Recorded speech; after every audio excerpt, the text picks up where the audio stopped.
तो बच्चों हम लोग क्या पढ़ रहे हैं? Work energy power. वर्क अपन क्या कर चाहिए थे बच्चों? खत्म। अब हम लोग को क्या पढ़ना है? एनर्जी, सॉरी हाँ एनर्जी। क्या पढ़ना है बच्चों? एनर्जी।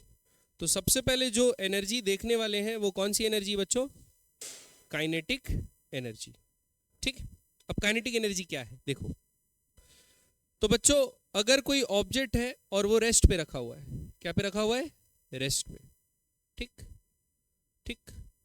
तो सपोज ये रेस्ट पे एक ऑब्जेक्ट रखा हुआ है, तो ये इसके पास कोई एनर्जी नहीं है बोलेंगे, एनर्जी कोई नहीं है, हो सकता है पोटेंशियल हो, लेकिन एज सच काइनेटिक एनर्जी नहीं है बोलेंगे।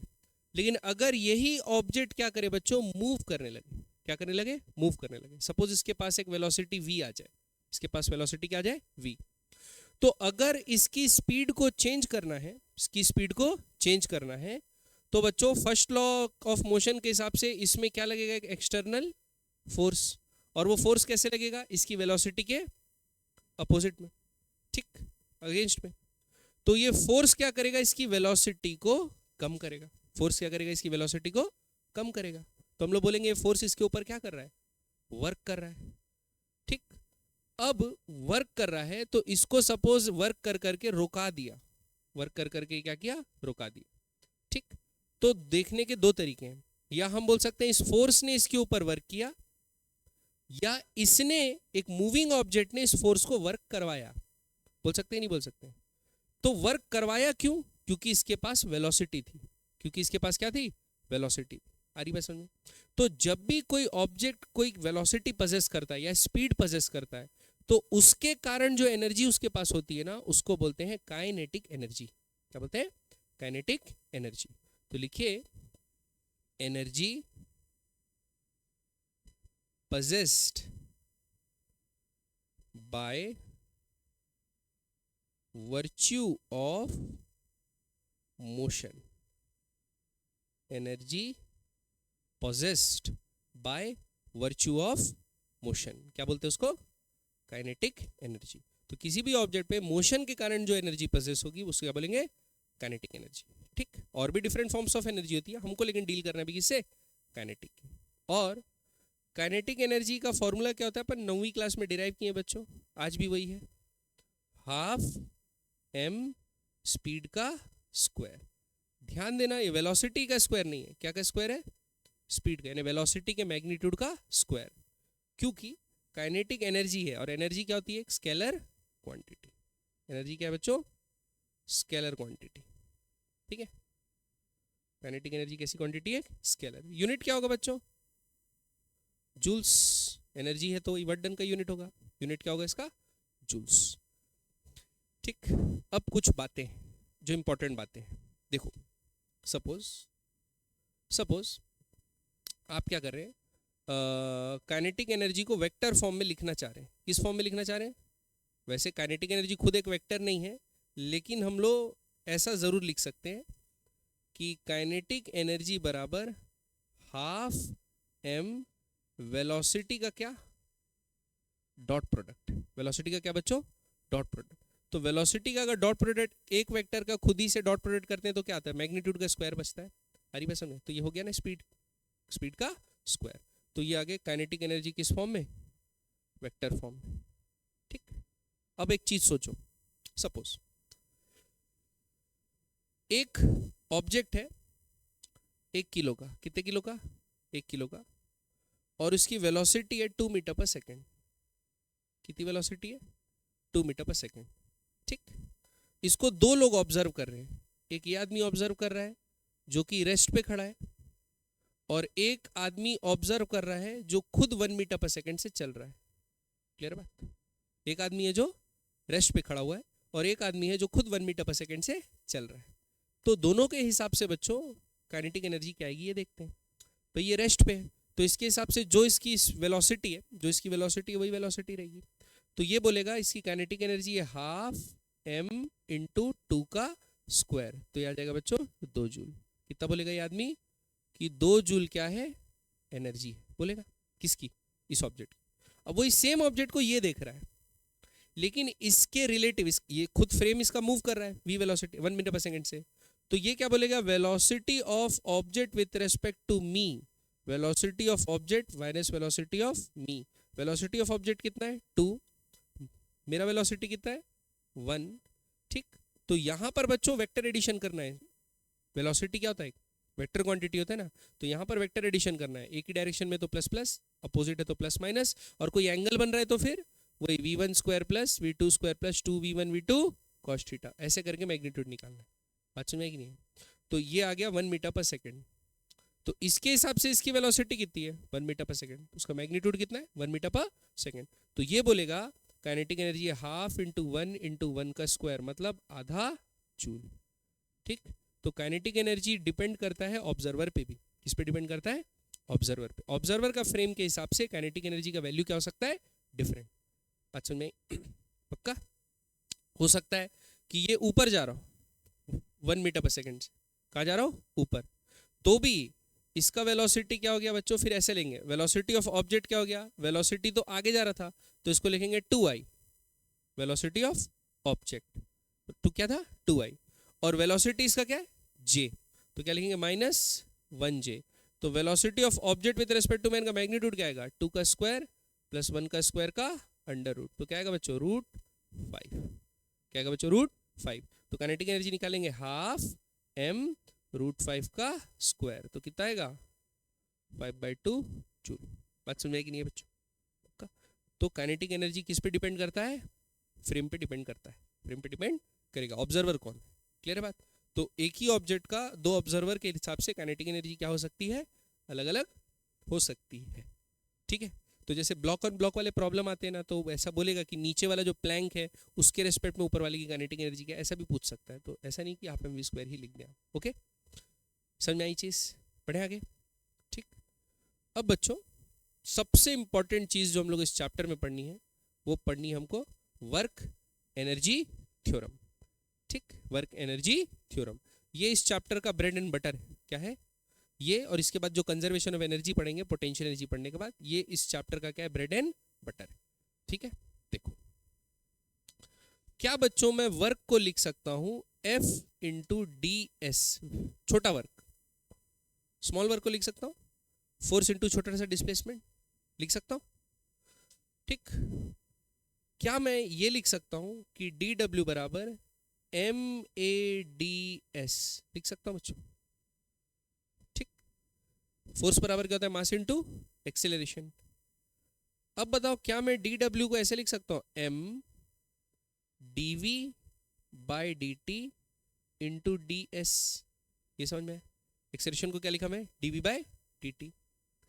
अब बताओ क्या मैं DW को ऐसे लिख सकता हूं MdV divided by DS by, नहीं, हाँ ऐसा नहीं लिखता, अरे ये कट क्यों रहा है? एक minute, MdV by DS by V, ये लिख सकता हूं कि नहीं लिख सकता बच्चा? क्यों? DS/dt क्या होता है? DS/dt क्या होता है बच्चों? V। Change of displacement by time क्या होता है? V। तो यहां से DS/V क्या आ जाएगा? dt, उसको यहां सब्स्टिट्यूट कर दिया। DS क्या हो गया बच्चों? कट गया। तो बताओ DW क्या आया? MVdV। तो टोटल वर्क निकालने के लिए क्या करना पड़ेगा? इंटीग्रेशन करना पड़ेगा। कहां से कहां तक? इनिशियल वेलोसिटी से फाइनल वेलोसिटी तक। तो टोटल वर्क डन क्या आएगा बच्चों? टोटल वर्क डन आएगा, m को क्या ले लो बच्चों? बाहर। m को क्या ले लो? बाहर। और VdV, V का इंटीग्रेशन क्या होता है? V²/2, 2 को भी कहाँ ले लो? बाहर। क्या आएगा बच्चों? V2² minus V1²। ये समझ में आया कि नहीं आया? क्लियर बात?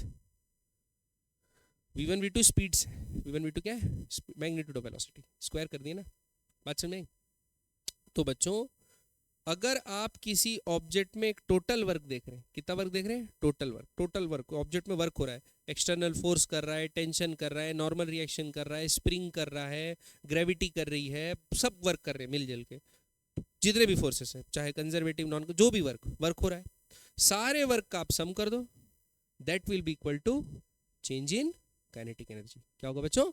Work done by all the forces will be equal to change in kinetic energy. अगर वर्क डन पॉजिटिव किया गया है तो काइनेटिक एनर्जी बढ़ेगी, वर्क डन नेगेटिव यानी वर्क सिस्टम से लिया गया है तो काइनेटिक एनर्जी घटेगी। आ रही बात समझ में? पक्का? तो सिस्टम वर्क करेगा, फिजिक्स में अलग होता है ना, सिस्टम वर्क करेगा तो क्या होगा, उसकी काइनेटिक एनर्जी कम होगी, और सिस्टम से वर्क कराओगे उसकी काइनेटिक एनर्जी बढ़ जाएगी। बात समझ में आई कि नहीं बच्चों? इसी को क्या बोलते हैं हम लोग? Work energy theorem. क्या बोलते हैं इसी को बच्चों? Work energy theorem. ठीक, अभी क्या होगा अगर ऐसा बोल दिया आपको क्वेश्चन में, एक ऑब्जेक्ट को मूव कर रहे हैं फलाना से ढिकाना स्लोली, कैसे मूव कर रहे हैं? स्लोली। स्लोली मूव करने का मतलब समझ गए ना, वेलोसिटी चेंज नहीं हो रही, तो sum of all the work done क्या हो जाएगा? 0। तो वो भी वर्क एनर्जी थ्योरम ही अप्लाई करना होगा। अभी कई क्वेश्चन में किए थे पहले, स्लोली स्लोली बोलते थे तो अपन बताता ना काइनेटिक एनर्जी का चेंज क्या हो रहा है? 0। तो खाली sum of all the work done करके निकाल रहे थे अपन, फोर्स इनटू डिस्प्लेसमेंट करके। ओके, बात क्लियर है कि नहीं है बच्चों? तो अभी क्या होगा, कोई एक ऐसा फोर्स दे देगा जिसके कारण हम लोग वर्क डन निकाल नहीं पाएंगे, तो हम लोग वर्क एनर्जी थ्योरम लगा के निकालेंगे। क्योंकि जो बाकी चीज़ें जो निकालना अपन सीखे हैं पहले पार्ट में देखा नहीं, स्प्रिंग के कारण वर्क डन, और फ्रिक्शन के कारण वर्क डन, स्यूडो फोर्स के कारण वर्क डन, और ग्रेविटी के कारण वर्क डन, ये सब सीखे हैं अपन। तो जो जो सीखे हैं वो निकाल लेंगे, और जो जो नहीं सीखे उसको वैसे ही लिख देंगे, इक्वल टू 0 कर देंगे तो निकल जाएगा।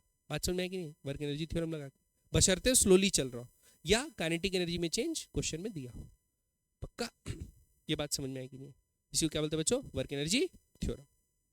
देखो, sum of work done by all the forces acting on each particle of a system is equal to sum of change in kinetic energy of each particle of the system. This is we called work energy theorem. और ये क्या signify करता है बच्चों? कि work और energy दोनों का ट्रांजिशन होता है, यानी आप वर्क जो होगा उसको ऐसे बोल सकते हो कि एनर्जी इन ट्रांजिशन। ठीक, कि जो वर्क करते हैं वो एनर्जी के रूप में सामने वाले पे ट्रांसफर हो जाता है, तो आपका एनर्जी कम होगा और जिस पे आप वर्क किए उसका एनर्जी बढ़ेगा। बात समझ आएगी नहीं? पक्का? लिख लीजिए। और यहां पर आप देख रहे होगे कि ऐसा नहीं बोला है कि सिर्फ एक ऑब्जेक्ट है उस पे ही वर्क हो रहा है, एक सिस्टम ऑफ पार्टिकल है, मतलब खूब सारे पार्टिकल है, तो सब में जो जो वर्क हो रहा है सब ऐड कर लिए, सब में जो जो वर्क हो रहा है सब ऐड कर लिए, तो that will be equal to change in kinetic energy सबका। सबका इनिशियल काइनेटिक एनर्जी निकालेंगे, सबका final kinetic, final minus initial करेंगे तो सिस्टम का वो। ठीक है, उसको क्या बोलते हैं? ऐसा। तो ऐसा करेंगे, sum of all the work done बराबर sum of all the final kinetic energy minus sum of all the initial kinetic energy. बात समझ में आएगी नहीं? ये होगा आपका वर्क एनर्जी थ्योरम। तो एक से ज़्यादा ऑब्जेक्ट है तो घबराना नहीं है, अपने को क्या करना है? सबके कारण वर्क डन निकालना है। लिख लीजिए इसको।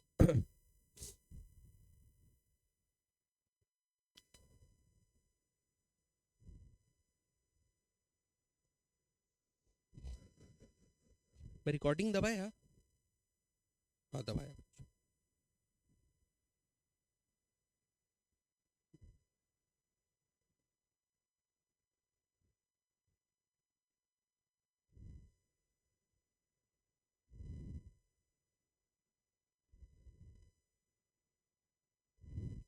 हो गया?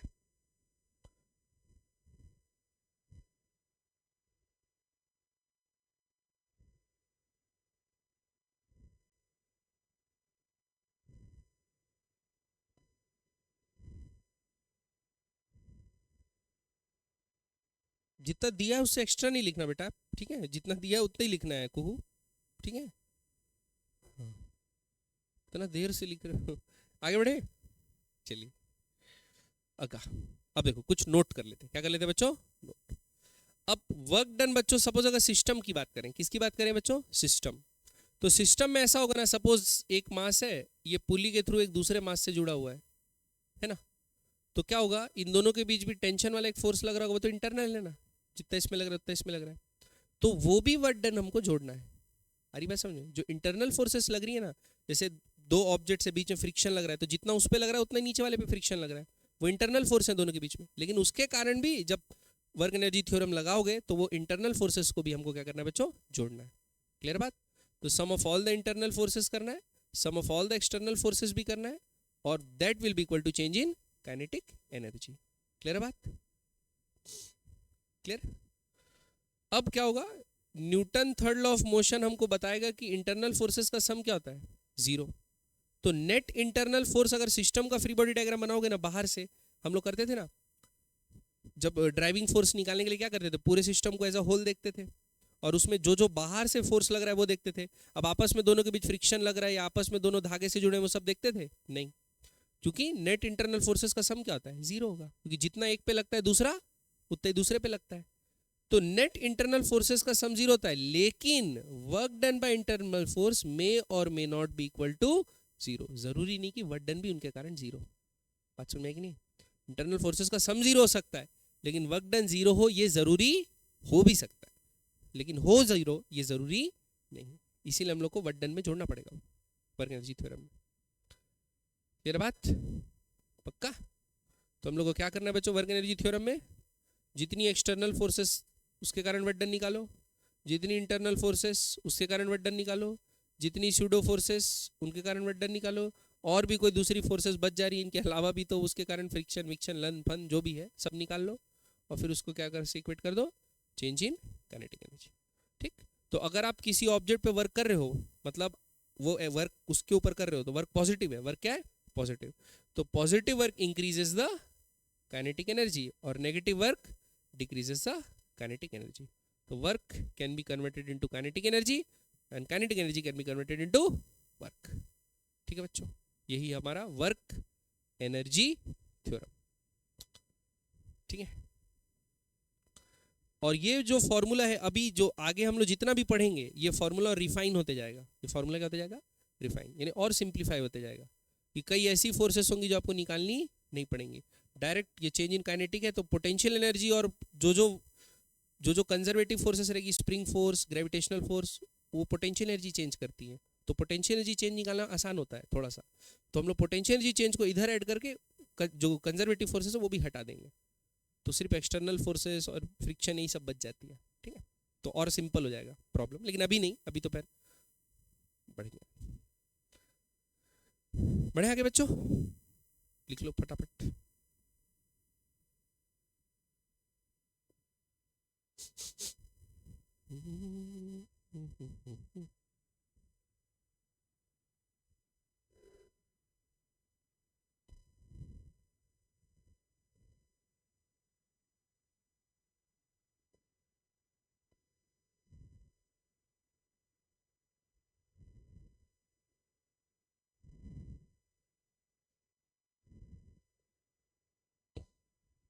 हो गया?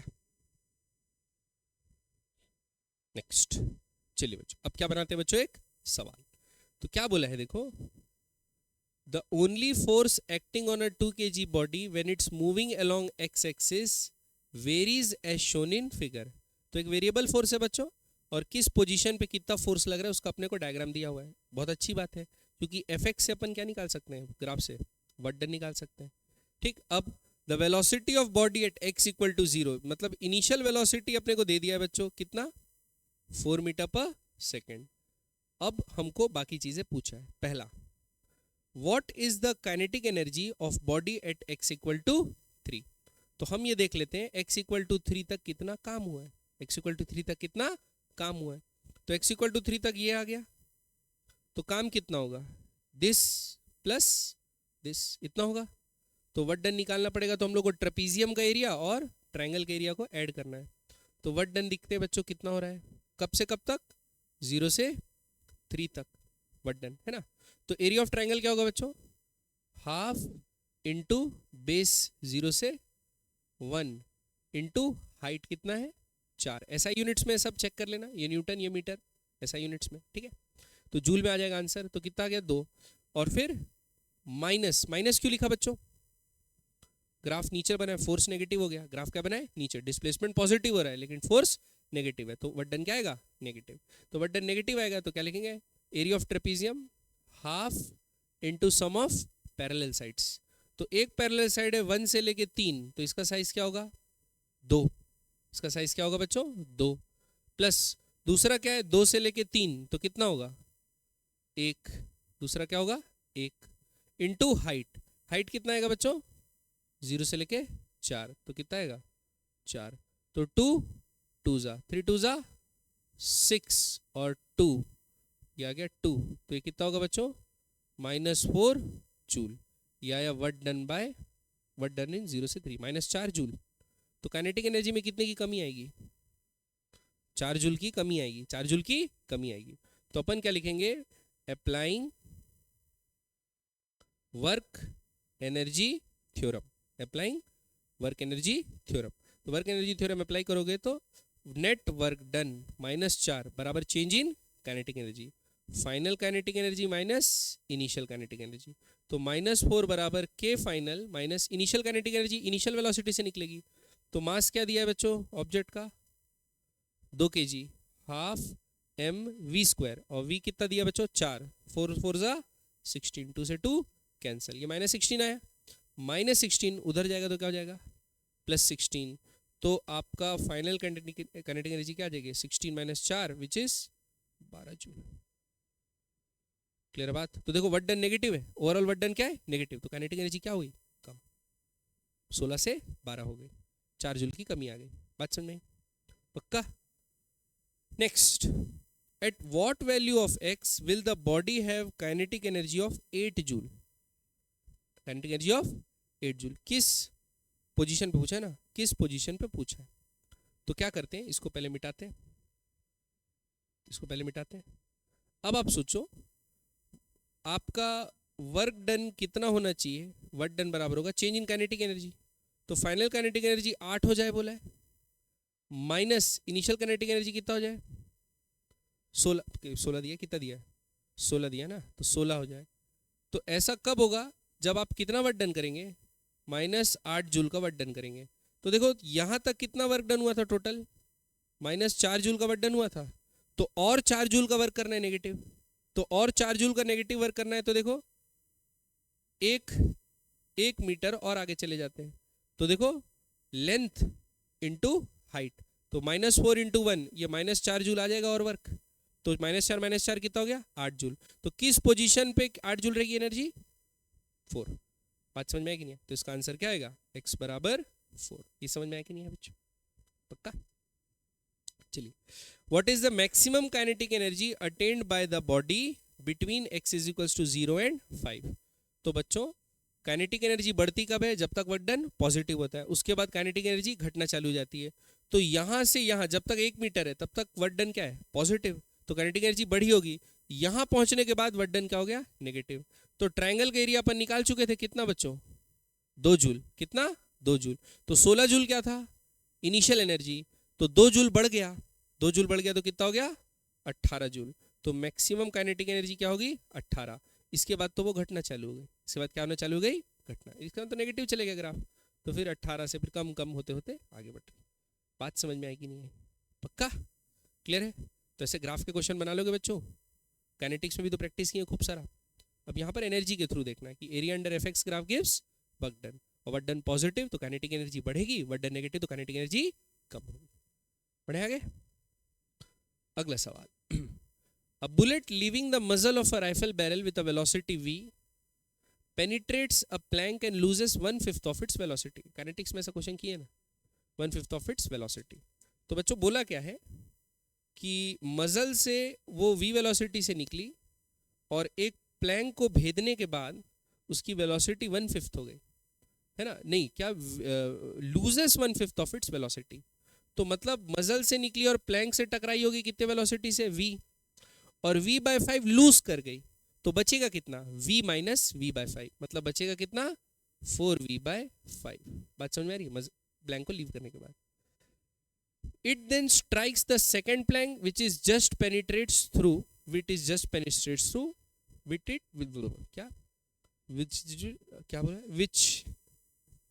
which it just penetrates through, find the ratio of thickness of the plank supposing the average resistance to penetration is same for both the planks। तो बच्चों क्या किए, इसके जस्ट पीछे क्या कर दिए थे, एक दूसरा प्लैंक रख दिया। क्या रख दिया बच्चों, दूसरा प्लैंक। दोनों आइडेंटिकल प्लैंक्स है। आइडेंटिकल प्लैंक्स मतलब इसका अगर थिकनेस t है तो इसका भी थिकनेस क्या होगा t होगा, इसका भी थिकनेस क्या होगा t। तो हमको बुलाना है कि find the ratio of thickness of the plank, oh my god thickness of the planks, तो t1 और t2। ठीक है, अब 4v/5 से एंटर करी और यहाँ पर वेलोसिटी क्या हो गई 0। बात समझ में आएगी नहीं? तो दोनों ने एवरेज वर्क जो किया वो मैं निकाल सकता हूँ, निकाल सकता हूँ बच्चों? कैसे निकाल सकता हूँ? Change in kinetic energy. Change in kinetic energy बराबर क्या होता है? Work done. और वर्क डन क्या होता है? Force into displacement. और फोर्स को क्या मानना है? Average resistance to penetration is same. तो एफ को सेम मानेंगे, तो डिस्प्लेसमेंट दोनों का अलग अलग होगा ना। एक में डिस्प्लेसमेंट है T1, एक में डिस्प्लेसमेंट है T2, तो रेशियो आ जाएगा कि नहीं आ जाएगा? समझे? स्ट्रक्चर समझ गया क्वेश्चन का? हमको T1 T2 दोनों में कितना कितना डिस्टेंस ट्रेवल किया ये निकालना है। तो भाई दोनों में फोर्स क्या लग रहा है? सेम, तो फोर्स सेम लग रहा है। डिस्प्लेसमेंट क्या हो रहा है? अलग अलग, तो वर्क डन क्या होगा? अलग अलग। और वर्क डन कैसे निकालेंगे? Change in kinetic energy. Clear बात? तो पहला प्लैंक का लिखते हैं फोर्स इनटू T1, ये लिखेंगे वर्क। क्या लिखेंगे बच्चों? फोर्स इनटू T1, ये बराबर होगा चेंज इन काइनेटिक एनर्जी। तो क्या लिखेंगे? हाफ m 4v/5 का स्क्वायर माइनस v स्क्वायर। और दूसरे के लिए वर्क डन क्या लिखेंगे? Ft2 बराबर हाफ m, फाइनल वेलोसिटी तो 0 है, 0 का स्क्वायर माइनस 4v/5 का होल स्क्वायर। ये समझ में आया कि नहीं है बच्चों? पक्का? अब इसको सॉल्व कर लो, और क्या, इस दोनों को डिवाइड करो तो एफ कट गया, हाफ एम कट गया, क्या आएगा? T1/T2 बराबर 16v² 25 minus v square minus 9/25 आएगा, माइनस 9v²/25 डिवाइडेड बाई ये क्या आएगा? Minus 16v²/25। तो 25 v² माइनस माइनस कट गया, तो क्या आएगा बच्चों? 9/16। समझ में आया कि नहीं आया? आया बच्चों का? इसका थिकनेस और इसका थिकनेस का रेशियो क्या होगा? 9/16। क्लियर है? तो इसको कैसे बनाए अपन? Work energy theorem. ये वर्क एनर्जी थ्योरम था। Net work done by all the forces बराबर चेंज इन काइनेटिक एनर्जी। दोनों के लिए WT लगा दिए। आगे बढ़े नेक्स्ट। अगला बच्चों, एक ब्लॉक स्प्रिंग पे गया, छपाक। A block of mass m is moving with initial velocity v0 towards a stationary spring of stiffness k attached to the wall as shown in figure. Find the maximum compression in the spring. ठीक, जब तक तोड़ेंगे, sorry, जब तक ये रुकेगा नहीं तब तक स्प्रिंग क्या होगा? कंप्रेस होता जाएगा। जब तक इसकी वेलोसिटी फॉरवर्ड रहेगी तब तक स्प्रिंग क्या होगा? कंप्रेस होगा। और जिस स्थिति में क्या आ गई, इसकी वेलोसिटी 0 हो गई, तो सपोज ये नेचुरल लेंथ था, तो उस समय क्या आएगा? Compression maximum. ये समझ में आया कि नहीं आया? बताओ बच्चों। कंप्रेशन मैक्सिमम कब आएगा? जब ये क्या हो जाएगा? स्टॉप। ये क्या हो जाएगा? स्टॉप हो जाएगा ना। तो बताओ, जब ये चल रहा है तो इसके ऊपर वर्क डन कौन कर रहा है? फ्रिक्शन वर्क का। वेरी गुड, तालियां बजाऊंगा। फ्रिक्शनलेस। कौन वर्क डन कर रहा है? स्प्रिंग। कौन वर्क डन कर रहा है? स्प्रिंग। तो work done by all the forces बराबर क्या होता है बच्चों? Change in kinetic energy. ये अजीब होने लगा, अभी पेन चेंज कर लेते हैं। चेंज इन काइनेटिक एनर्जी ये होता है। तो वर्क डन बाय कौन सा फोर्स है? Spring force. तो स्प्रिंग फोर्स के वर्क डन में आप लोगों को निकाय हो सीखने, क्या होता है बच्चों? हमेशा नेगेटिव वर्क करता है। हमेशा क्या करता है? Negative work. तो स्प्रिंग अभी कंप्रेस हो रहा है, तो स्प्रिंग फोर्स कहाँ लगा रहा होगा? दबते जा रहे हैं तो आगे स्प्रिंग का लगा रहा होगा, आगे फोर्स। लेकिन दब कहाँ रहा है? अंदर। तो इनिशियली वो अपने नेचुरल लेंथ पे था, तो इनिशियल पोजीशन क्या था उसका? 0। और फाइनल पोजीशन क्या हो जाता है? x max. फाइनल कंप्रेशन कितना हो जाता है बच्चों? x max. तो डायरेक्ट मैं लिख देता हूं माइनस हाफ के x मैक्सिमम का स्क्वायर, माइनस 0 का स्क्वायर रहेगा। वर्क डन बाय स्प्रिंग याद है ना? और कोई वर्क डन हो रहा है? एक्सटर्नल फोर्स कुछ तो लग नहीं रहा, बराबर चेंज इन काइनेटिक एनर्जी। तो फाइनल काइनेटिक एनर्जी क्या हो जाना चाहिए मैक्सिमम कंप्रेशन के लिए? 0। तो क्या लिखेंगे? 0। क्या लिखेंगे बच्चों? 0। तो 0 माइनस इनिशियल काइनेटिक एनर्जी कितनी है? हाफ m v0 का स्क्वायर। हाफ हाफ कटगिस, माइनस माइनस कटगिस, x बराबर क्या आया? m/k का अंडर रूट v0। समझ में आया कि नहीं है? पक्का? नहीं समझ में आया? आया बच्चों? ठीक। कलीजन में भी ऐसा क्वेश्चन बनाएंगे। कलीजन में क्या रहेगा पता है? कि ये जो स्प्रिंग है ना, एक दूसरे मास में लगे रहेगा m1 में, और एक m2 मास जो है v0 वेलोसिटी से इसके तरफ आएगा। हमको बताना रहेगा कि स्प्रिंग में मैक्सिमम कंप्रेशन क्या होगा। अब आप खुद सपोज जब ये टकराएगा, जब क्या करेगा, वैसे ये तो सेंटर ऑफ मास और उस सब का बात है, मैं इसी थोड़ा मस्ती मजाक करूँ। सपोज ये इससे टकरा गया, क्या करा, टकराया, तो इसको तो पता ही नहीं चलेगा कि ये टकरा गया है, क्योंकि ये तो स्प्रिंग से टकराया ना। तो स्प्रिंग क्या होगा, दबने लगेगा। स्प्रिंग क्या होगा बच्चों, दबने लगेगा। जब स्प्रिंग दबने लगेगा तो इससे भी जुड़ा हुआ है और इससे भी जुड़ा हुआ है, तो ये स्प्रिंग को ऐसा दबा रहा है, स्प्रिंग कंप्रेस हुआ, तो स्प्रिंग क्या करेगा, कंप्रेस हुआ तो इसको ढकेलेगा और इसको भी ढकेलेगा, तो इसकी वेलोसिटी v0 से कम होगी और इसकी वेलोसिटी v0 से बढ़ेगी। बढ़ेगी नहीं बढ़ेगी?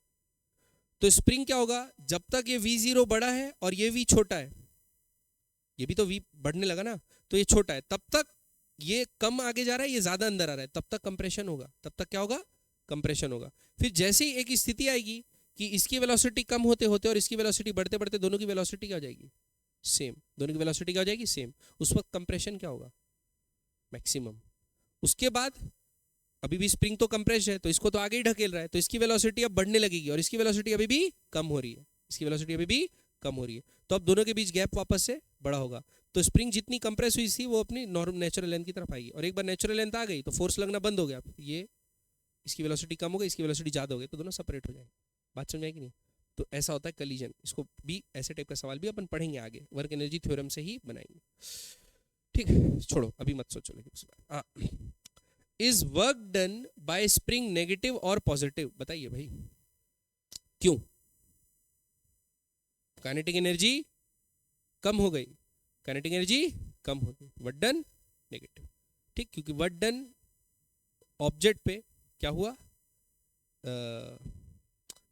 एनर्जी एब्जॉर्ब कर लिया, इसलिए वर्क डन नेगेटिव। बात समझ में आएगी? बढ़े आगे, पक्का? नेक्स्ट, अगला। In the previous illustration, consider the situation when string is completely uncompressed. Completely, when the spring is completely when the compressed, then it begins to relax and will come to original length. Then it becomes to relax and comes to original. What is the work done by the spring during the period? ठीक, तो देखो ये spring अभी क्या थी बच्चों, compress थी। Spring क्या थी, कंप्रेस। कितना कंप्रेस थी अपने नेचुरल लेंथ से, x। ठीक, तो जब वो रिलैक्स होने लगेगी तो इसको वापस ढकेलेगी, इसकी वेलोसिटी 0 हो गई, अब 0 से बढ़ने लगेगी, लेकिन किस डायरेक्शन में, इस डायरेक्शन में। तो ये दूर जाएगा जाएगा जाएगा जाएगा, स्प्रिंग क्या हो जाएगी, नेचुरल लेंथ पे। और जैसे ही ये यहाँ पहुंचेगा ब्लॉक, भाई ये इससे मैकेनिकली थोड़ी जुड़ा हुआ है, वेल्डिंग थोड़ी की है, तो ये क्या हो जाएगा, ये नेचुरल लेंथ पे अपना रुक जाएगा और ये फिर बढ़ जाएगा। तो स्प्रिंग कितना वर्क करेगा, पॉजिटिव वर्क करेगा। एक्स कंप्रेस था और फाइनली क्या पे आ गया, नेचुरल लेंथ पे आ गया। तो अब वर्क डन बाय स्प्रिंग क्या निकालेंगे, हाफ के फाइनली उसका माइनस हाफ के final extension minus initial extension square, ये होता है। तो क्या आएगा, माइनस हाफ के फाइनल क्या होगा, 0, क्योंकि एक्सटेंशन नेचुरल लेंथ पे आ गया, तो फाइनल एक्सटेंशन क्या होगा बच्चों, 0। और इनिशियली कितना था, एक्स मैक्सिमम कंप्रेस था। कितना कंप्रेस था, एक्स मैक्सिमम कंप्रेस था, तो माइनस एक्स का स्क्वायर लिखेंगे, तो माइनस माइनस प्लस हो जाएगा, तो क्या आएगा, हाफ के एक्स स्क्वायर। और ये एक्स का वैल्यू तो पीछे निकाल ही चुके हैं, उसको डाल देंगे तो आंसर आ जाएगा half M V 0 square. Clear बात? अब स्प्रिंग कौन सा वर्क कर रहा है, पॉजिटिव, क्योंकि वो इसकी काइनेटिक एनर्जी को बढ़ा रहा है। क्लियर बात? पक्का? बढ़े आगे बच्चों, आगे next. A particle slides along a track with elevated ends and a flat central part as shown in figure. The flat part has a length of 3 meter. The curved portion of the track are frictionless. For the flat part, the coefficient of kinetic friction is 0.2. The particle is released at point A, which is a height of 1.5 meter above the flat part of the track. Where does the particle finally comes to rest? Where does the particle finally comes to rest? कोई घबरा तो नहीं रहा है, मत घबरा। देखो चालू कैसे हुआ, रेस्ट से। खत्म कहां पे होगा, रेस्ट पे। कहीं भी रेस्ट पे आ सकता है, यहां भी रेस्ट पे आ सकता है, यहां भी रेस्ट पे आ सकता है, हमको नहीं पता कहां पे रेस्ट पे आएगा। क्लियर है बात? हमको क्या पता है, बस रेस्ट से चालू हुआ, रेस्ट में खत्म हो जाएगा। तो हम लोग ये बोल सकते हैं ना, work done by all the forces क्या होगा, 0। ये समझ में आएगी by work energy theorem. Work done by all the forces क्या होगा, 0। अब देखते हैं इस पे वर्क कौन कौन लगा रहा है। वर्क कौन कौन लगा रहा है। ठीक, तो इसका फ्री बॉडी डायग्राम बनाते हैं अभी। एक लगेगा क्या बच्चों, एक क्या लगेगा बच्चों, mg, और कोई पार्ट नहीं। फ्रिक्शन तो यहां लगना चालू होगा। अभी यहां पर कुछ लग रहा है नहीं, कुछ लग रहा है नहीं। तो बताओ क्या n इसके ऊपर कोई वर्क कर रहा है, क्यों नहीं कर रहा है? डिस्प्लेसमेंट, अच्छे से बोलो ना, मन में बोल रहा हूँ, अच्छे से बोलो। हाँ शौर्य बोल, शौर्य बोल। हाँ हाँ, तू और कौन है शौर्य? अच्छा एक और है, सॉरी, है ना।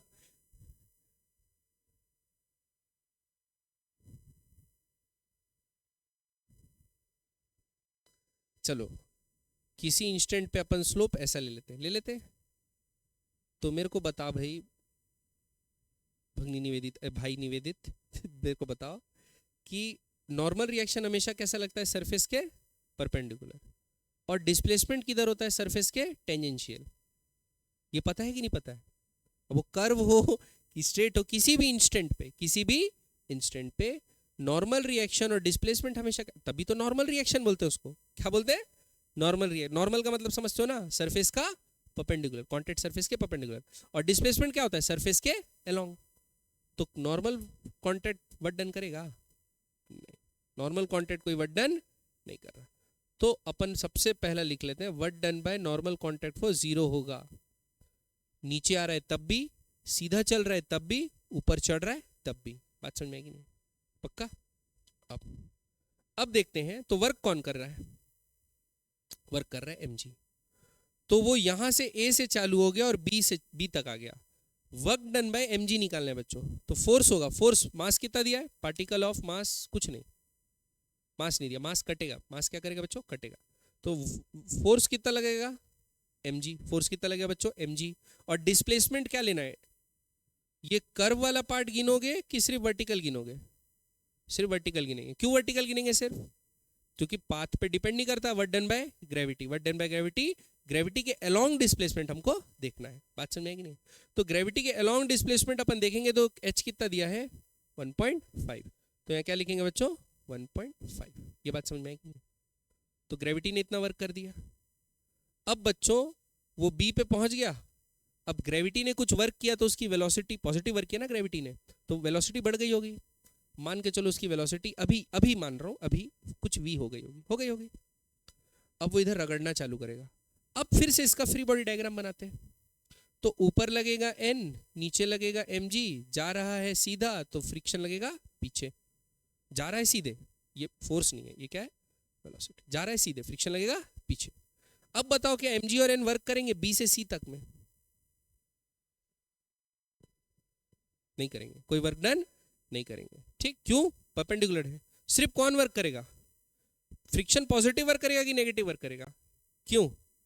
डिस्प्लेसमेंट के उल्टा लग रहा है, डिस्प्लेसमेंट के उल्टा लग रहा है। और काइनेटिक फ्रिक्शन का वैल्यू कांस्टेंट होता है, कितना होता है बच्चों, minus mu M G into कितना मीटर चल रहा है, 3 इंटू 3। ये समझ में आया? ये नेगेटिव वर्क डन। पक्का? अब एक बार ऐसा सोच लेते हैं कि ये पूरा टर्म जो है पॉजिटिव होगा कि नेगेटिव होगा। mg तो कांस्टेंट है बच्चों, ये है 1.5 और 3 इंटू म्यू कितना हो जाएगा, 0.6। तो 1.5 बढ़ा कि 0.6 बढ़ा? तो अभी यानी जो वर्क ग्रेविटी ने पॉजिटिव वर्क करके जो वेलोसिटी बढ़ाई है, फ्रिक्शन ने उतनी खाई नहीं है। फ्रिक्शन ने उतनी खाई, फ्रिक्शन उतना नहीं खाया है अभी। तो अभी भी कुछ वेलोसिटी बच रहेगी कि नहीं बच रहेगी? तो ये कहाँ चढ़ेगा, ऊपर। क्या उतना ही हाइट चढ़ेगा जितना हाइट से गिर रहा था?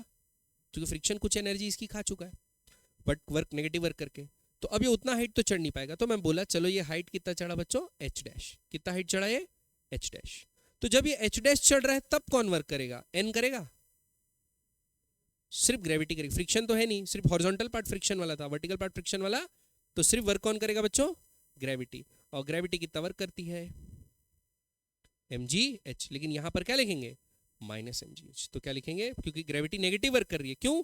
फोर्स नीचे लग रही है, जा कहाँ रहा है, ऊपर। तो माइनस mgh डैश, ये बराबर क्या होगा बच्चों, 0। क्योंकि 0 से रेस्ट से चालू हुआ था और यहां पर आके क्या में हो गया, रेस्ट। समझ में आया कि नहीं है? पक्का? अब देखो m इसलिए नहीं दिया था कि m खत्म, g का भी वैल्यू नहीं दिया था, g वेल प्लेड, हो गया। तो क्या है बच्चों, 1.5 माइनस 0.6 बराबर h डैश। तो h डैश का वैल्यू क्या आएगा बच्चों, 0.9 मीटर। क्लियर है बात, समझ में आया कि नहीं आया? तो ये कितना ऊपर चढ़ेगा बच्चों, 0.9 मीटर चढ़ेगा और रेस्ट पे आ जाएगा। क्लियर, ये समझ में आया कि नहीं आया? और वर्क एनर्जी थ्योरम लगाना समझ में आया थोड़ा सा? तो सब फोर्सेस के बारे में सोचना बच्चों, किसी को नेग्लेक्ट नहीं करना। हो सकता है किसी दूसरे फ्रेम के हिसाब से एन भी वर्क कर रहा हो, अभी 0 था, हो सकता है किसी दूसरे फ्रेम के हिसाब से एन भी वर्क कर रहा हो। ठीक, तो बच्चों आप लोग ना क्या करते हो, एकदम फीलिंग को ओवर अपने अंदर ले आते हो, फीलिंग से सोचने को, ऐसा मत करो बच्चों, है ना? आपको वर्क निकालना है तो डेफिनेशन पे जाओ। पढ़ने लिखने का क्या मतलब दे रहा है? जब हम लोग अढ़ाई गेस करना है तो वैसे ही गेस करेंगे। पढ़ने लिखने का क्या मतलब होता है, कॉन्सेप्ट से गेस करना है। आपको मैं पूछा एन के द्वारा वर्क डन क्या होता है, तो सोचो एन का डायरेक्शन क्या होता है और डिस्प्लेसमेंट का डायरेक्शन क्या होगा, क्या दोनों परपेंडिकुलर होगा, पैरेलल होगा, नहीं होगा, क्या कुछ एंगल बनेगा, तो वर्क डन पॉजिटिव होगा, नेगेटिव होगा, ये सब सोचना है। अब वो सब के लिए टूल्स तो बता ही चुका हूँ ना। अब जैसे ही मैं इंक्लाइन प्लेन बनाया तुरंत दिमाग में आ गया होगा, हाँ work done negative, work done 0 होगा, आ गया ना। जैसे इंक्लाइन प्लेन, कुछ बताया भी नहीं, बस ये डायग्राम बस बनाया। ठीक, तो आपको समझ में आ गया, अच्छा अच्छा अच्छा। तो वो अच्छा अच्छा अच्छा अच्छा खुद के दिमाग में होना है। बात समझ आएगी नहीं आई? चलिए आगे बढ़े, नेक्स्ट। अरे बाप रे, हाँ क्या बच्चों, 2 ब्लॉक्स पानी में गए, छपा।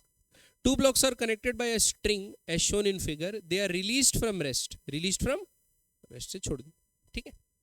फिर क्या हुआ, shown after they move a distance of L. The release from rest show that after they have moved a distance L, their common speed is given by इतना, in which mu is the coefficient of kinetic friction between the upper block and the surface. Assume the pulley is massless and frictionless. Clear बात? तो बच्चों सबसे पहले तो जितना नीचे जाएगा उतना आगे जाएगा, लेकिन इसमें फ्रिक्शन लग रहा है। क्या लग रहा है बच्चों, फ्रिक्शन। तो बच्चों हम लोग क्या करते हैं, इसको वर्क एनर्जी थ्योरम से बनाने की कोशिश करते हैं। क्या करते हैं, इसको बनाने की कोशिश, वर्क एनर्जी थ्योरम। बात समझ में आएगी नहीं? देखो अब ये एक सिस्टम है कि नहीं है? क्या है बच्चों, सिस्टम। तो हम लोग क्या पढ़े, वर्क डन बाय ऑल। अब सिस्टम आ गया तो इंटरनल फोर्सेस भी आएंगे, work done by external forces plus work done by internal forces plus work done by other forces बराबर change in kinetic energy. Clear बात? तो इनिशियली रेस्ट पे था, तो फाइनल काइनेटिक एनर्जी क्या हो जाएगी, सिस्टम की होगी। किसी काइनेटिक एनर्जी होगी बच्चों, सिस्टम की होगी kinetic energy. Final kinetic system की लिखना है, दोनों की मिला के। बात समझ में कि नहीं? अब सबसे पहले M1 का फ्री बॉडी डायग्राम बनाते हैं। बताओ M1 में कौन कौन सी फोर्सेस लग रही होंगी? एक लग रहा होगा टेंशन, एक लग रहा होगा नॉर्मल रिएक्शन जमीन से, नीचे लग रहा होगा M1G, पीछे लग रहा होगा बच्चों फ्रिक्शन। और कैसा फ्रिक्शन, काइनेटिक फ्रिक्शन। ये समझ में आ गया बात? M2 का बनाते हैं बच्चों, ऊपर लग रहा टेंशन, नीचे लग रहा M2G और कोई सा फोर्स नहीं लग रहा। ठीक, तो इसमें हमको 2 फोर्सेस के कारण वर्क डन निकालना है और इसमें 4 फोर्सेस के कारण वर्क डन निकालना है। तो टोटल वर्क डन आ जाएगा कि नहीं आ जाएगा? और टोटल वर्क डन जो आ जाएगा, टोटल वर्क डन जो आ जाएगा उसको इक्वेट करेंगे चेंज इन काइनेटिक एनर्जी से। तो इनिशियल काइनेटिक एनर्जी तो 0 थी पूरे सिस्टम की, फाइनल काइनेटिक एनर्जी सिस्टम की निकल जाएगी, उससे वेलोसिटी निकालेंगे क्योंकि वेलोसिटी कॉमन होगी, जितना नीचे ये जा रहा है उतना ही आगे ये जा रहा है बाय कंस्ट्रेंट। समझ में आ गया? अब तो पहले किसका लिखूं, M1 का लिखते हैं, सारे एनर्जी। देखो M1G और N वर्क कर रहे हैं, क्यों? परपेंडिकुलर है, ये आगे डिस्प्लेस हो रहा है।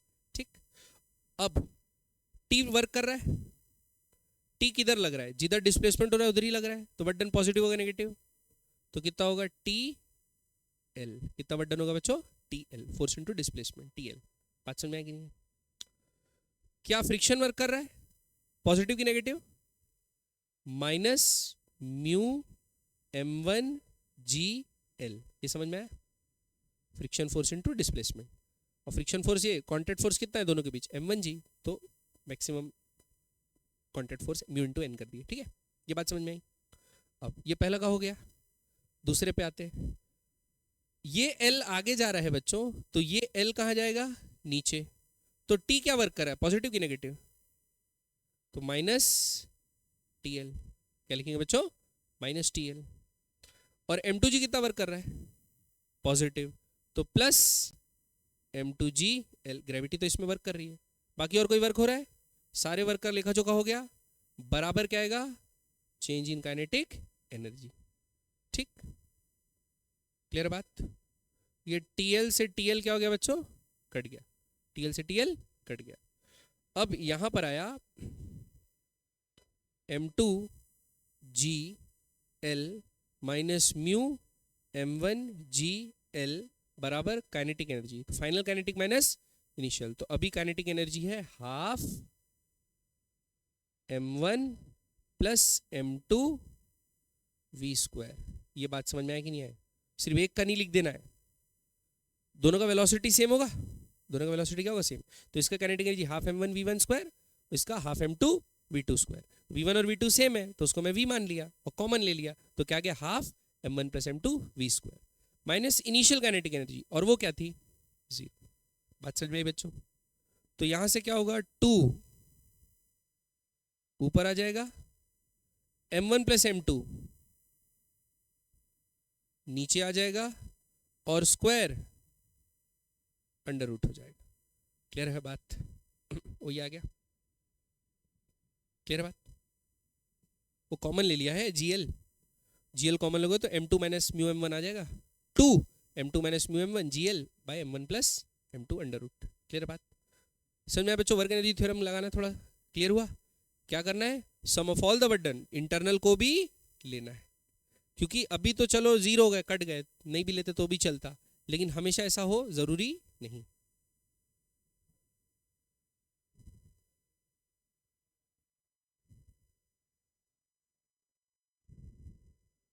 अच्छा हाँ, ये भी तो है, फाइनल कहाँ पे स्टॉप हो रहा है ये पूछा है ना, ठीक ठीक सही बोल रहे हो। तो बच्चों यहाँ पर चले गया, अब ये तो फ्रिक्शनलेस है ना, तो यहाँ रुके थोड़ी रहेगा, रुके रहेगा क्या, नहीं, तो यहाँ पर ये रुके नहीं रहेगा बच्चों। तो क्या होगा, यहाँ से वापस नीचे आएगा, यहाँ से वापस नीचे आएगा। अब वापस नीचे आएगा तो फिर ग्रेविटी कौन सा वर्क डन करेगी, पॉजिटिव वर्क डन करेगी, पॉजिटिव। तो कितना वर्क डन करेगी, पॉजिटिव वर्क डन निकाल लेते हैं बच्चों ग्रेविटी के कारण, वो निकाल लेते हैं। तो कितना करेगी, M G H dash, M G H dash, ये वर्क डन करेगी। फिर जब वो वापस जाएगा तो फ्रिक्शन कैसा वर्क डन करेगा, negative work done. Friction work done कैसा करेगा, नेगेटिव। ठीक, तो वर्क डन नेगेटिव करेगा फ्रिक्शन, तो क्या लिखेंगे, माइनस फिर से म्यू एम जी इनटू, अब डिस्प्लेस होगा तो मैक्सिमम कितना वर्क कर सकता है, 3 तक। अगर 3 मीटर चल गया तो 3 तक वर्क करेगा ना। ठीक, तो अब देख लेते हैं ये 0.9 mg बड़ा है कि ये, तो ये 3 मीटर लिख लिया, तो ये कितना हुआ, 0.6। क्या हुआ बच्चों, 0.6 होगा कि नहीं होगा? तो 0.6 बड़ा है कि 0.9 बड़ा है, 0.9 बड़ा है, मतलब ये फिर ऊपर चढ़ेगा। क्या ऊपर चढ़ेगा बच्चों, फिर ऊपर चढ़ेगा कि नहीं चढ़ेगा? कितना ऊपर चढ़ेगा, ये 0.9 और ये 0.6, तो कितना ऊपर चढ़ेगा, 0.3 मीटर ऊपर चढ़ेगा। फिर नीचे आएगा, क्या आएगा, फिर नीचे आएगा, तो क्या लिखेंगे, एम जी 0.3। अब 0.6 अब बड़ा हो जाएगा ना, अब बड़ा हो जाएगा, तो सिर्फ उतना ही वर्क डन करेगा जितने में रुक जाए, है ना। तो this will be equal to work done by friction. तो वर्क डन बाय फ्रिक्शन क्या होगा, म्यू एम जी एक्स, जितना डिस्प्लेसमेंट चला। अब 0.6 होगा तो ऐसा थोड़ी कि काइनेटिक एनर्जी दे देगा, ठीक है। तो एम जी क्या हो गया, कट गया, तो एक्स बराबर क्या आएगा बच्चों, 3/2, मतलब 1.5 मीटर, मतलब आधे में रुक जाएगा, बीच में रुकेगा। क्या रुकेगा बच्चों, बीचों बीच। ठीक है, समझ में आया? पक्का? सॉरी मैं भावनाओं में बह गया। ठीक है, ऐसा बोला था कि where does the particle finally comes to rest, तो गया भाई, यहाँ पर फ्रिक्शन थोड़ी कि रुक जाए या कुछ ऐसा थोड़ी है, तो वापस। ठीक है, बढ़े आगे। नेक्स्ट अगला बनाए बच्चों, ठीक, अगला अ प्लांक। क्या है बच्चों, Planck of mass m, length l is placed on rest smooth horizontal surface. A small block of mass m is projected with velocity v0. ऐसे वाला क्वेश्चन अपन किए बच्चों पहले भी, v0 वेलोसिटी से प्रोजेक्ट करने वाला। दोनों के बीच कौन सा फ्रिक्शन लगता है, काइनेटिक फ्रिक्शन। काइनेटिक फ्रिक्शन ऊपर वाले की वेलोसिटी को कम करता है, नीचे वाली की वेलोसिटी को बढ़ाता है। कब तक, जब तक दोनों सेम ना हो जाए, जब तक दोनों सेम ना हो जाए, फिर दोनों साथ में चलते रहते हैं, और फिर जो ऊपर पे वर्क डन हो रहा है इंटरनल फोर्स होता है, नीचे पे वर्क डन करता है, और दोनों क्या हो जाता है। ठीक है, अब from the left end of the as shown in figure, the coefficient of friction between the block and the plank is mu, and the value is such that the block becomes stationary with respect to the plank before it reaches the end. मतलब गिरने से पहले ही दोनों rest पे आ जाते हैं, मतलब उस वेलोसिटी कम होते होते और नीचे की बढ़ते बढ़ते दोनों बराबर हो जाते हैं एल पहुंचने से पहले. बात समझ में आई कि नहीं? अब find the time and common velocity when relative sliding between the block and the plank stops. ये तो एनएलएम का क्वेश्चन है, निकालें कि नहीं निकालें बच्चों? ठीक, तो निकालते हैं. तो सपोज ये ऊपर वाला है, ठीक है, ये है m. इसका फ्री बॉडी डायग्राम बनाता हूँ. ये कितने वेलोसिटी से जा रहे हैं बच्चों? v0. तो ये आगे फिसलेगा तो इसको फ्रिक्शन किधर लगेगा? पीछे. कितना फ्रिक्शन लगेगा? Mu M G. फ्रिक्शन का फोर्स तो इतना ही होगा, म्यू एम जी होगा. तो बच्चों इसमें एक्सीलरेशन कितना प्रोड्यूस होगा? Minus mu M G by खुद का मास m. खुद का एक्सीलरेशन है तो खुद के मास से डिवाइड करेंगे तो mm कट गया. कितना एक्सीलरेशन लग रहा है बच्चों? Mu G. अब यही गलती मत करना, इसमें भी acceleration mu G, force mu M जी होगा लेकिन एक्सीलरेशन म्यू जी नहीं होगा. एक्सीलरेशन अलग होगा, उसके मास पे डिपेंड करेगा. ठीक है, mu G M by M है ना. अब देखो ये आया. अब सपोज टी टाइम पे दोनों का फाइनल वेलोसिटी क्या जा रहा है? सेम. तो मैं क्या लिखता हूं? v बराबर v0 minus mu G T. ये समझ में आया कि नहीं आया? ये इसका वेलोसिटी कम हो रहा है तो एक्सीलरेशन माइनस लिए. अब अगर आप क्या बनाओगे बच्चों? प्लैंक बनाओगे. क्या बनाओगे बच्चों? प्लैंक. प्लैंक का मास क्या है? बड़ा m. तो प्लैंक को फ्रिक्शन कहाँ लग रहा है बच्चों? आगे. और कितना लग रहा है? म्यू एम जी लग रहा है. इसके कारण ये फॉरवर्ड एक्सीलरेट करेगा, इसकी वेलोसिटी 0 से बढ़ेगी. तो इसकी वेलोसिटी v होने में कितना समय लगेगा? t समय लग रहा है सपोज, वही सेम टाइम. v बराबर इनिशियल वेलोसिटी क्या थी? 0. एक्सीलरेशन क्या होगा बच्चों?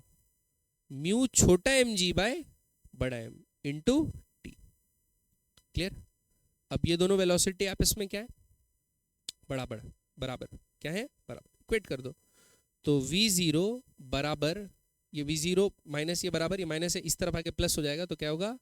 Mu G plus mu M G by बड़ा एम. बाहर क्या आएगा? टी. क्लियर बात? तो यहाँ से टी निकल जाएगा बच्चों. क्वेश्चन में जो दिया था उन्हीं के टर्म्स में, म्यू जी एम और v0 इसके टर्म्स में निकल गया टी. पहला चीज समझ में आया कि नहीं आया? पक्का नहीं समझ में आया बच्चों? समझ में? Find the work done by the friction force on the block during the period it slides on the plank. Is the work done positive और नेगेटिव? तो काइनेटिक एनर्जी क्या हो रही है बच्चों? बढ़ रही है कम हो रही है? ऊपर वाले ब्लॉक की काइनेटिक एनर्जी बढ़ रही है कम हो रही है? कम हो रही है. क्या हो रही है बच्चों? कम. अगर काइनेटिक एनर्जी कम हो रही है, काइनेटिक एनर्जी क्या हो रही है? कम.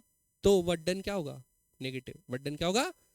तो ऊपर वाले ब्लॉक में वर्क डन क्या होगा? नेगेटिव. वर्क डन क्या होगा? नेगेटिव. और वर्क डन कितना होता है? Force into displacement. तो ये डिस्प्लेस कितना हुआ वो निकाल लेते हैं और उसको फोर्स से मल्टीप्लाई कर देंगे. तो वर्क डन बाय फ्रिक्शन क्या होगा? ऊपर वाले ब्लॉक में minus frictional force. Friction force कितनी थी जब तक स्लाइड हो रहा था? तो minus mu M G into displacement कितना हुआ लिखना है. अब बच्चों मेरे को बताओ, डिस्प्लेसमेंट अपने को ये तो नहीं बोला है कि प्लैंक के रेस्पेक्ट में वर्क डन निकालो या किसी फ्रेम तो बताया नहीं है अपने को. तो फ्रेम अपन ग्राउंड को मानते हैं, तो ग्राउंड के हिसाब से जितना डिस्प्लेस किया होगा वो निकालेंगे. ठीक, तो कितना डिस्प्लेस किया होगा? UT minus half A T square. समझ में आया कि नहीं आया? ये होगा ना ग्राउंड के हिसाब से. इनिशियल वेलोसिटी v0 थी, प्रोजेक्ट किया तो ग्राउंड के वेलोसिटी कितनी थी? v0. तो टी टाइम में जो वेलोसिटी अचीव हो जाएगी उतने उसका डिस्प्लेसमेंट होगा. पक्का? फिर ये टी का जो वैल्यू अपन पीछे निकाल चुके हैं, टी का वैल्यू जो पीछे अपन निकाल चुके हैं उसी को अपन को इस्तेमाल कर लेंगे. ओके, बात समझ में आई? पक्का बच्चों? ठीक, ये आप कर लोगे ना कि मेरे को करना पड़ेगा. और वर्क डन कैसा होगा? नेगेटिव. अगला, calculate the work done on the plank during the same period. Is the work done positive और नेगेटिव? इसका वर्क डन क्या होगा? इस प्लैंक की काइनेटिक एनर्जी बढ़ेगी कम हुई? तो वर्क डन क्या हुआ? Positive. Friction work done positive किया. अरे बस तो फ्रिक्शन हमेशा नेगेटिव वर्क करे जरूरी? क्लियर बात? पॉजिटिव भी वर्क कर सकता है. एक प्लैंक पे नेगेटिव कर रहा है, दूसरे पे पॉजिटिव कर रहा है. बात समझ में आई कि नहीं? अब कैसे निकालेंगे उससे पॉजिटिव वर्क? फोर्स तो म्यू एम जी लग रहा है. अब नीचे वाले का डिस्प्लेसमेंट, और नीचे वाले का डिस्प्लेसमेंट अपन क्या लेंगे, ग्राउंड के हिसाब से लिखेंगे, तो work done by friction on बड़ा एम क्या लिखेंगे, mu M G into displacement. इसकी इनिशियल वेलोसिटी क्या थी 0, तो हाफ ए का वैल्यू इसका क्या होगा बच्चों